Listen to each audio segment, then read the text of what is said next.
পরিবর্তিত পরিস্থিতিতে বাংলাদেশের রাজনৈতিক প্রেক্ষাপটে গুরুত্বপূর্ণ এক বৈঠক, যদিও তা দেশের বাইরে। শুধু যুক্তরাজ্যের লন্ডনে যে বৈঠক অংশ নিয়েছেন অন্তর্বর্তী সরকারের প্রধান উপদেষ্টা ডক্টর মোহাম্মদ ইউনূস ও ২০০৮ সাল থেকে বিদেশে অবস্থানরত বিএনপির ভারপ্রাপ্ত চেয়ারম্যান তারেক রহমান, বৈঠক নিয়ে গেল কয়েকদিনে ধরেই ছিল দেশ জুড়ে আলোচনা, কৌতূহল।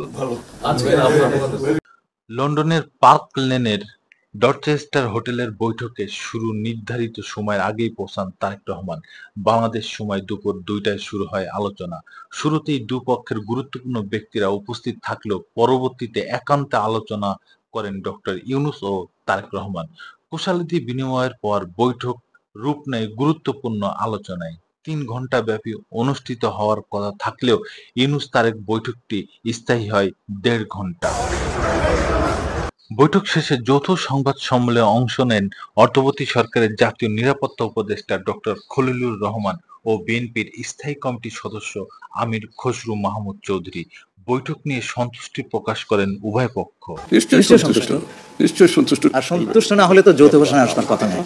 যৌথ বিবৃতিতে তারা জানান, বৈঠকে রমজানের আগে নির্বাচন আয়োজন বিএনপি চেয়ারপারসন খালেদা জিয়ার মতামত তুলে ধরেন তারেক রহমান, যার প্রেক্ষিতে বিচার ও সংস্কার শেষ করতে পারলে নির্বাচনের তারিখ এগিয়ে আনা যেতে পারে বলে জানান ডক্টর ইউনূস। জনাব তারেক রহমান প্রধান উপদেষ্টার কাছে আগামী বছরের রমজানের আগে নির্বাচন আয়োজনের প্রস্তাব করেন।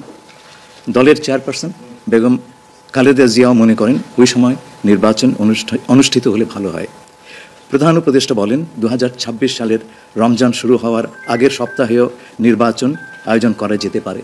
সেক্ষেত্রে সেই সময়ের মধ্যে সংস্কার ও বিচারের বিষয়ে পর্যাপ্ত অগ্রগতি অর্জন করা প্রয়োজন হবে।